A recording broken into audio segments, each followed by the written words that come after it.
Alléluia, lumière des nations. Alléluia, Alléluia,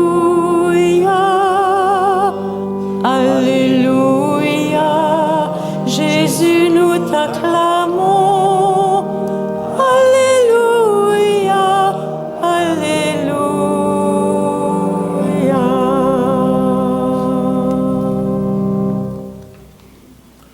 Le Seigneur soit avec vous. Et avec votre esprit. Proclamation de l'Évangile de Jésus-Christ selon saint Luc. Gloire à toi, Seigneur.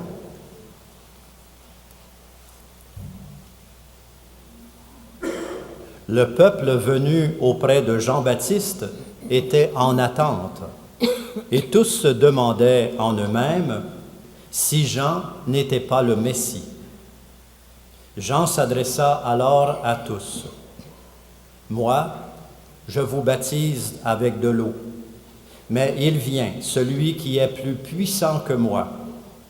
Je ne suis pas digne de défaire la courroie de ses sandales.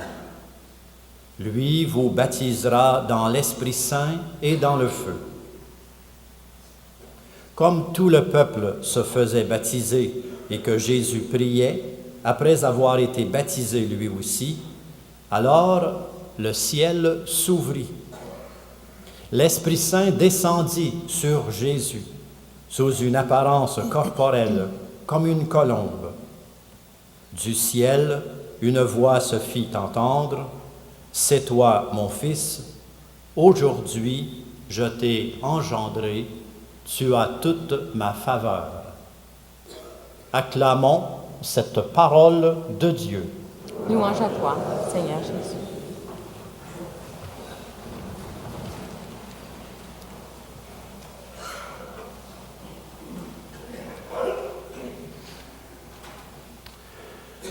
Mes chers amis, cette fête du baptême de Jésus aujourd'hui nous permet de faire une transition entre un temps très fort, le temps de Noël avec tout son mystère, ces mystères qu'on célèbre avec la grandeur, avec l'intensité qu'il y a dans cette fête à tout point de vue.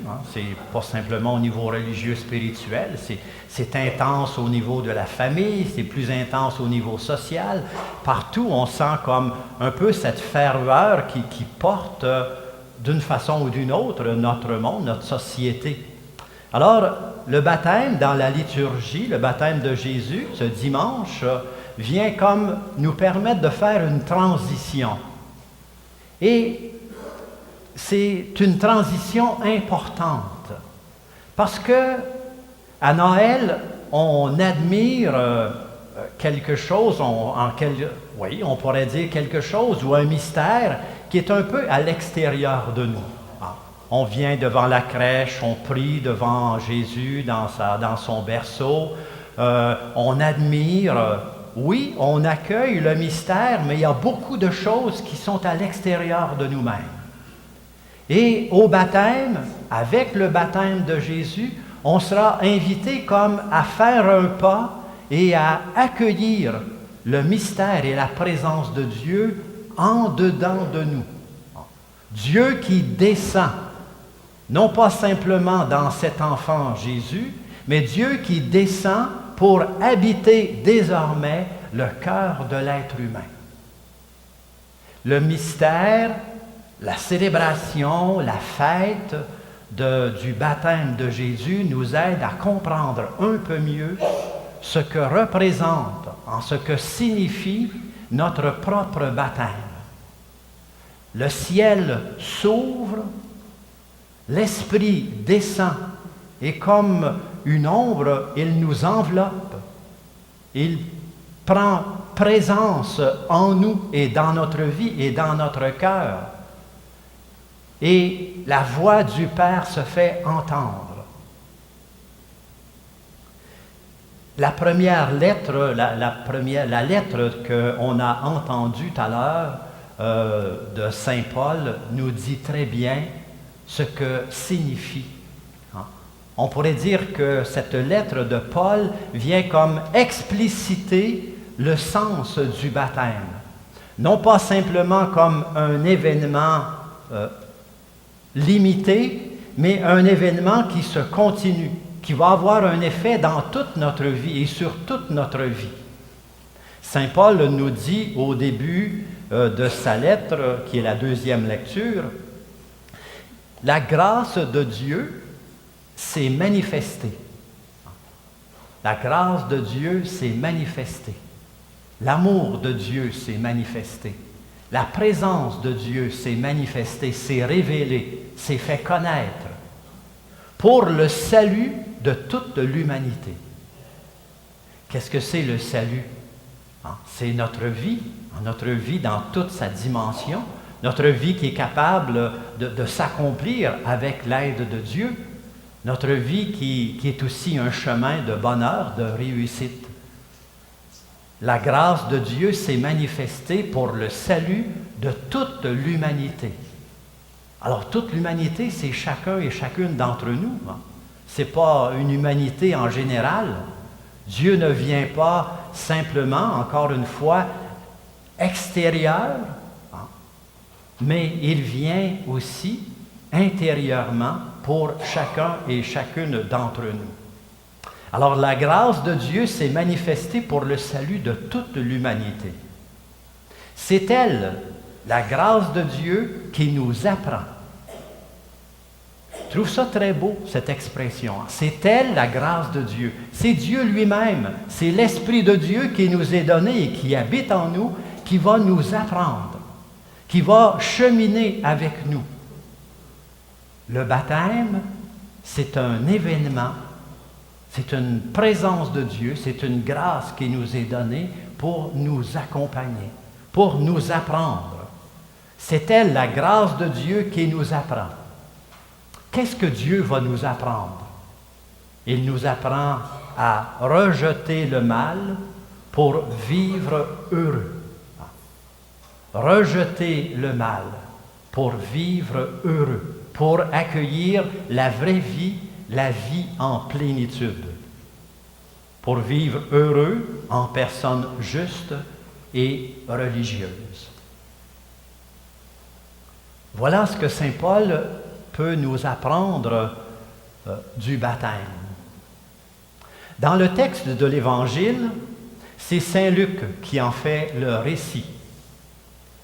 Saint Luc, je pense bien que plusieurs, vous le savez, dans la tradition, on dit que saint Luc était médecin de profession avant d'être disciple de Jésus, avant de devenir ou de décrire le récit de la vie de Jésus. Et sa profession, le métier, la profession de médecin à son époque, et il y avait une préoccupation, c'était comme d'aider l'être humain à être en santé, mais pas simplement en santé physique, mais aussi aider l'être humain à créer de l'harmonie dans leur vie. Autrement dit, à vivre équilibré. Et on sait très bien que ce n'est pas facile d'équilibrer notre vie, à tout point de vue.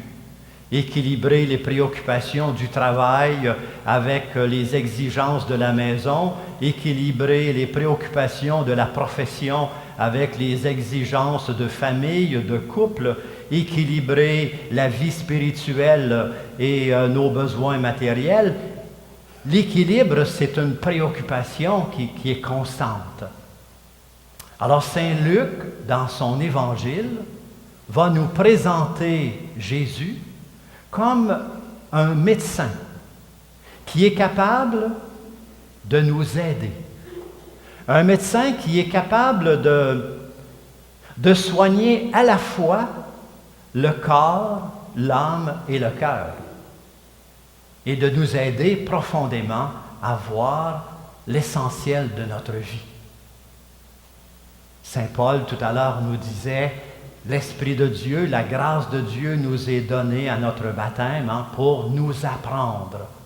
En quelque sorte, saint Luc va, dans son évangile, déployer un peu le récit de la vie de Jésus pour nous dire, marchez à la suite de cet homme, de cet envoyé de Dieu, de ce Messie, de ce Sauveur.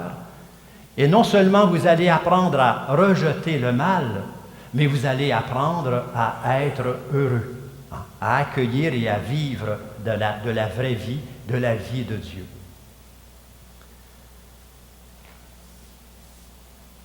Saint Paul, Saint Luc, et nous aujourd'hui. Il nous appartient à chacun d'accueillir cette grâce. Il nous appartient à chacun de vivre au jour le jour cette grâce de notre baptême, ou ces grâces de notre baptême. D'avoir cette préoccupation constante, oui, de prier devant, de venir célébrer, de prier devant le mystère qui s'accomplit, à Noël, l'Eucharistie, de venir rencontrer Dieu, mais il nous appartient aussi d'accueillir ce Dieu en dedans de nous et de lui permettre d'accomplir son œuvre en dedans de chacun d'entre nous pour que notre vie en soit transformée.